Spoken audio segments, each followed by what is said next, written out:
Galeano. Silenzio. 391 Galeano. 391. 319 Salvati.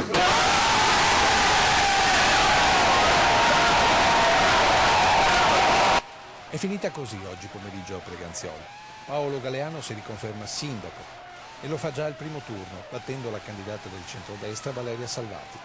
Staccato di misura il candidato della civica Preganziol Viva, Cristian Badin, che comunque guardava al centrodestra.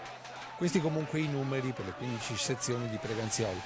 Paolo Galeano si attesta al 52%, staccando Valeria Salvati che raccoglie il 44% delle preferenze. A Badin il restante dei voti. Soddisfazione da parte del sindaco riconfermato, che spiega così la sua affermazione al primo turno. 5 anni di lavoro pancia a terra a servizio della nostra comunità.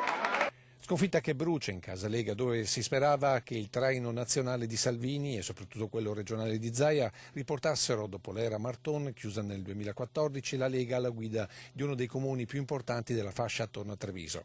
La differenza, secondo il sindaco Galeano, l'ha fatta la concretezza che continuerà anche per i prossimi 5 anni. Dalla responsabilità che ci danno i cittadini con questo risultato strepitoso a seguito delle elezioni europee che ci avevano dato questo esito ovviamente poco confortante.